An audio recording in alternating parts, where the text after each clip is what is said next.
अपने घर के बाहर बैठी बैठी खिचड़ी खा रही थी कि वहाँ गौरी कौवे और कालू कौवा आ जाते हैं। चिड़िया, इतना छोटा सा पेट है तेरा, भला तू इतनी खिचड़ी कैसे खाएगी? मैं जैसे भी खाऊं तुम्हें क्या, जाओ यहाँ से। अरे टूनी टूनी, तुम्हारे पीछे तो भूत है। टूनी मुड़कर पीछे देखती है कि तभी कालू कौवा टूनी की खिचड़ी उठाकर वहाँ से भाग जाता है और गौरी कौवे भी पीछे पीछे कालू के भागती है। दुष्ट कौवे, बुरे कौवे, मेरी खिचड़ी छीन कर ले गए। मैं बहुत मुश्किल से चावल का दाना लाई थी और कितनी मुश्किल से मैं दाल लाई थी। इतनी मेहनत की थी मैंने खिचड़ी बनाने में। कौवे पेड़ की ठंडी छांव में बैठकर मजे से खिचड़ी खाते हैं। कालू जी, पेट तो भर गया, अब क्या करें? चलो जी, झरने पर जाकर मोटी मोटी चोंच से तोते को तंग करते हैं। कौवे झरने की तरफ जाते हैं। झरने पर फूलों की सुंदर परी बैठी हुई थी। सुंदर परी, उस टूनी चिड़िया ने मेरी से खिचड़ी छीन के खा ली और वह मुझे बहुत मारती है। मैंने कितनी बार सब पक्षियों से कहा कि आपस में प्यार मोहब्बत से रहें, मगर पक्षी है कि समझते ही नहीं। सुंदर परी, आप भी मारे उस चिड़िया को, वो टूनी बहुत ही दुष्ट चिड़िया है। सुंदर परी गुस्से में उस टूनी की तरफ जाती है और कौवे भी सुंदर परी के पीछे पीछे चलते हैं। कौवे थोड़ी दूर जाकर छिपकर बैठ जाते हैं। पहले खाई चिड़िया की खिचड़ी, अब पिटेगी टूनी सुंदर परी से। बहुत मजा आएगा अब टूनी को पिटता हुआ देखकर। टूनी चिड़िया, तुम बहुत बुरी हो, तुमने एक कौवे से खिचड़ी छीनकर खाई है। सुंदर परी, मेरा भरोसा और विश्वास करें, वह झूठ बोल रहे हैं। उन्होंने ही मेरी खिचड़ी छीन कर खाई है और मुझे मारा भी। वो सब मुझे बहुत मारते हैं और मैं बहुत कमजोर हूँ, इसलिए वो सब मुझे मारते हैं। आप भी मार लो। टूनी को रोता हुआ देखकर सुंदर परी को टूनी पर बहुत दया आती है। टूनी चिड़िया, अगर तुम सच कह रही हो तो आप आज के बाद तुम्हें कोई नहीं मार पाएगा। जो भी तुम्हें मारने आएगा तुम उसे यह वाली कैंडी खिला देना और फिर देखना इस कैंडी का कमाल। ऐसा कहते हुए वह सुंदर परी वहाँ से चली जाती है। कालू, यह क्या? वह परी तो टूनी चिड़िया के मारे बिना ही चली गई। अरे तुम चिंता ना करो, मैं कल अपनी चाची चील से पिटवाऊंगा उस टूनी चिड़िया को। फिर दूसरे दिन कालू कौवा और कौवे चील के पहाड़ों पर जाते हैं। चाची चील, वह है ना छोटी टूनी चिड़िया, वह कहती है कि तुम बहुत गंदी हो और बहुत बुरी हो। और वह कबूतर से कह रही थी कि मुझे एक बड़ा सा डंडा ला कर देना, मैं डंडे से चील चाची को मारूंगी। अरे उस छोटी टूनी चिड़िया की इतनी हिम्मत कि वह मुझे मारे। मैं अभी जाकर पूछती हूँ। वह चील गुस्से में टूनी चिड़िया की तरफ जाती है। चल कालू, चल जाकर टूनी चिड़िया का तमाशा देखते हैं। कालू और कौवे चील के पीछे पीछे जाते हैं। ओ टूनी चिड़िया, तुमने मुझे गंदी गंदी कहा और बुरी बुरी कहा। ये जरूर उन गवार कौवों की चाल होगी। चाची चील, मुझे मारने से पहले आप ये कैंडी खाकर मुंह मीठा कर ले, फिर मारना मुझे। चील टूनी से वह परी की दी हुई कैंडी लेकर खा लेती है और कैंडी खाते ही चील उसके ऊपर जादू का असर हो जाता है। मैं यहाँ क्या करने आई हूँ? मैं भूल गई हूँ। चील चाची, आप यहाँ काले कौवों को मारने आई थी। यह देखें, आपके पास डंडा भी है। हाँ, याद आया, मैं तो कौवों को मारने आई थी। फिर गुस्से में चील वापस उड़ती है और कौवों को पकड़कर मारने लगती है। चील चाची, क्या पागल हो गई हो? तुम तो टूनी चिड़िया को मारने आई थी। चील चाची, हमें जाने दो, हम तुम्हारे जानने वाले हैं। अरे टूनी ने तो मुझे मीठी मीठी कैंडी दी है, मैं क्यों मारूंगी टूनी को? फिर कौवों की धुलाई करने के बाद चील वहाँ से चली जाती है।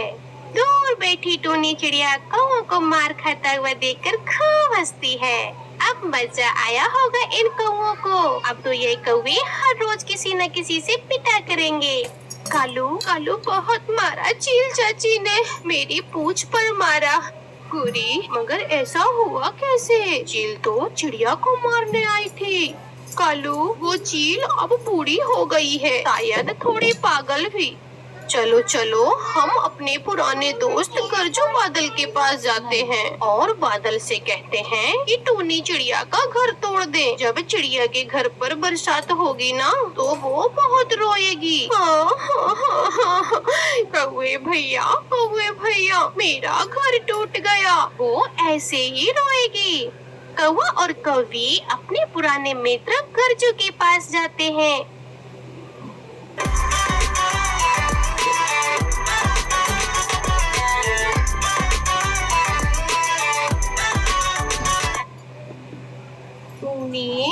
टूनी चिड़िया, ऊपर देखो, ऊपर पेड़ में एक छेद है। तेज बारिश से तुम्हारा घोंसला टूट जाएगा, तो तुम उस पेड़ के छेद में आकर रह लेना। और चिड़िया, इस पेड़ के पत्ते तोड़कर खा लेना। अगर मेरा घर तिनकों का है, तो आपको कोई अधिकार नहीं कि आप मेरे घर का मजाक बनाओ। जो दूसरों का मजाक उड़ाता है, कभी कभी खुद भी मजाक बन जाता है। और मुझे भी तुम्हारी इन बातों से कोई फर्क नहीं पड़ता। तुम गरीब हो, बेघर हो और कमजोर भी हो। हमेशा ऐसे ही रहोगी टूनी। दुष्ट कौवे की बात का जवाब देते ही बिना टूनी वहाँ से चली जाती है। मम्मा, मुझे डर लग रहा है। आसमान पर बादल की गरज से मुझे बहुत डर लगता है। मैं अपनी बेटी के लिए दाना लेने गई हुई थी।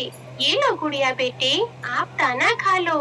अभी गुड़िया ने दाना खाया ही था कि तेज बारिश शुरू हो जाती है। मम्मा, अगर हमारे पास भी पक्का लकड़ियों का घर होता, हमारे पास छत होती, तो हमें भी सामने वाले कौवों की तरह कोई चिंता नहीं होती। बेटी, ऐसे घबराते नहीं है। बारिश आई है, चली जाएगी। मौसम आते जाते रहते हैं, मगर हिम्मत और हौसला कभी नहीं छोड़ना। मैं अभी कुछ करती हूँ। टूनी चिड़िया कौवे के घर जाती है और दरवाजे पर दस्तक देती है। लो आ गई वो टूनी। अभी बारिश शुरू हुई नहीं कि आ गई वो मदद मांगने के लिए। टूनी कभी दरवाजा खोलती है। अगर थोड़ी देर आप मेरी बेटी को अपने घर में आने दें, तो मैं अपने घोंसले के तिनकों से जोड़ देती हूँ। ए टूनी, चली जा यहाँ से। मुझे तुझ जैसे गरीब पक्षियों से बहुत नफरत है। जाओ, भाग जाओ। फिर टूनी चिड़िया उस छेद वाले पेड़ का ख्याल करती है। टूनी जल्दी से उड़ती हुई वापस अपनी बेटी के पास जाती है। गुड़िया बेटी, आप चले मेरे साथ। मैं आपको एक बहुत ही सुरक्षित जगह पर बैठा कर आती हूँ और वापस आकर घोंसले को ठीक करती हूँ। मम्मा, मुझे आपकी बहुत चिंता हो रही है। ऐसी बारिश में तो सूखा घास भी नहीं मिलेगा। फिर कैसे करेंगे आप ये सब? बेटी, एक माँ को अपने बच्चों की रक्षा करना आता है, हालात कैसे भी हो। आप मेरे साथ चलें। फिर टूनी चिड़िया अपनी बेटी को साथ लेकर घने जंगल की तरफ जाती है। यह छेद तो बहुत बड़ा है, मगर इसमें आप आराम से बैठ सकी हो। आप यहाँ बैठो बेटा और मेरा इंतजार करना। जब तक मैं वापस न आ जाऊँ, यहाँ से कहीं नहीं जाना। मैं इंतजार करूंगी अपनी मम्मा का, और मेरी मम्मा लौटकर आएंगी हमेशा की तरह। टूनी चिड़िया अपनी बेटी को वहाँ बैठाकर वापस चली जाती है। दूसरे पेड़ पर एक लंबी बेल लटक रही थी। टूनी चिड़िया उस बेल को तोड़ने की कोशिश करती है, क्योंकि उस बेल से उसे अपने घोंसले में डालना था और डालकर उस घोंसले को बांधना था। सभी बच्चे हैं, किसी के पास पक्का घर तो किसी के पास तिनकों का घोंसला। कोई अमीर तो कोई गरीब। ऐसा क्यों होता है? अपनी माँ के बिना मेरे लिए यहाँ बैठना कितना मुश्किल है।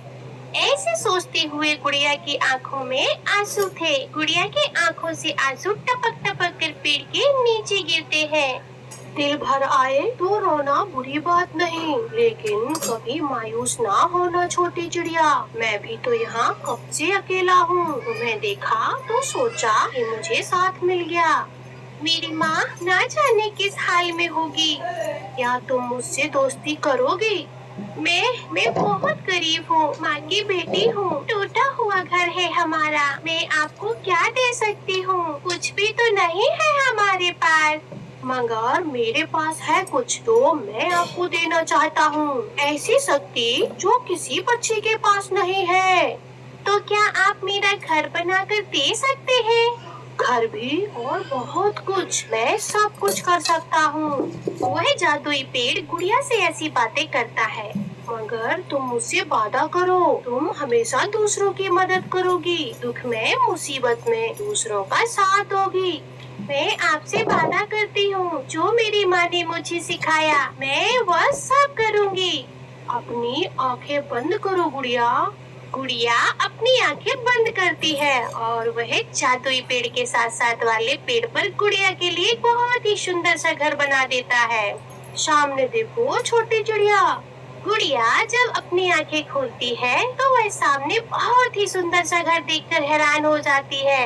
मैं अपनी मम्मा को लाकर आती हूँ और मम्मा को ये सब बताती हूँ। इस घर के अंदर और भी कुछ है, बहुत कुछ है। खाना, दाना, पानी, फल सब कुछ है, कभी खत्म नहीं होने वाली चीजें। मैं जाऊँ? मैं अपनी मम्मा को लेकर आऊँ? हाँ हाँ जाओ जाओ और ध्यान से जाना। रुको रुको। फिर वह पेड़ अपना एक जादुई छाता गुड़िया को दे देता है। ये छाता लेकर जाओ अपनी मम्मा को लेने। फिर गुड़िया छाता लेकर अपनी मम्मा को लेने जाती है। गुड़िया अपने घोंसले से थोड़ी दूर जाकर बैठ जाती है और अपनी मम्मा को देखने लगती है। टूनी चिड़िया कभी बेल के घोंसले को बांधती है तो कभी दूसरी तरफ से बेल हवा में उड़ जाती है। कभी टूनी चिड़िया तिनका उठाती है तो कभी घास। माँ, मैं ये सब कभी नहीं भुला सकूंगी। गुड़िया अपनी मम्मा के पास जाती है। गुड़िया बेटी, आप यहाँ? मैंने आपको वहाँ बैठाकर मेरा इंतजार करने को बोला था। और यह छाता कहाँ से लिया है तुमने? यह छाता मुझे मेरे दोस्त ने दिया है और मैं आपको लेने आई हूँ। आप मेरे साथ चले। मगर कहाँ बेटी? वो छोटा सा जो छेद है ना? बेटा, वो छेद तो बहुत छोटा है। मैं सोच रही हूँ कि घोंसले का काम हो जाए तो फिर हम दोनों यहाँ रह सकते हैं। मगर गुड़िया अपनी मम्मा को अपने साथ ले जाती है। अंदर आ जाइए मम्मा, आज से यह घर हमारा है। गुड़िया अपनी माँ को अंदर ले जाती है और उसे सारी कहानी बताती है। मम्मा, वो पेड़ मुझसे बातें करने लगता है और मम्मा, मेरे आंसू देखकर उस पेड़ को मुझ पर दया आई। गुड़िया बेटी, मुझे विश्वास नहीं हो रहा। यहाँ तो बहुत सुकून है। पहली बार मुझे बारिश के दिनों में ऐसी छत मिली है। फिर वो माँ बेटी जी भर कर फल खाती है। गुड़िया बेटी, इस जंगल में न जाने कितने ही पक्षी हैं जिनके पास घर नहीं है। हमें ऐसी बारिश में दूसरों की मदद करनी चाहिए। मम्मा, हमारी पड़ोसन बुलबुल और तोता चाचा, वो भी तिनकों के घोंसले में रहते हैं। फिर टूनी चिड़िया जाती है और बुलबुल से कहती है, बुलबुल मेरे साथ चलो, मैं तुम्हें लेने आई हूँ। हम बेघर पक्षियों को ऊपर वाले छत दे देते हैं, तुम मेरे साथ चलो। फिर बुलबुल कहती है, मैं तो ठिठुर कर थक गई थी, अब तो मेरे पंख में भी दर्द होने लगा है। चिड़िया बुलबुल को साथ लेकर तोते के पास जाती है और तोते को भी अपने साथ ले जाती है। तोता और बुलबुल इतना सुंदर और सुरक्षित घर देखकर, वाह, कितना अच्छा घर है, हमें तो विश्वास ही नहीं हो रहा है। तोता और बुलबुल इतना सुंदर घर देखकर बहुत खुश होते हैं। इधर कौओं के पास घर तो था, मगर घर में दाना नहीं था। पूरी कौवी अपने घर से दाना लेने निकलती है। ये घर कहाँ से आया? यहाँ तक तो कल कोई घर नहीं था। मैं अंदर देखती हूँ। फिर गोरी कौवी खिड़की से घर के अंदर देखती है। अंदर तो टूनी और उसकी बेटी बैठी हुई थी और वही गरम गरम समोसे खा रही थी। एक बार तो गोरी को अपनी आँखों पर विश्वास ही नहीं हो रहा था।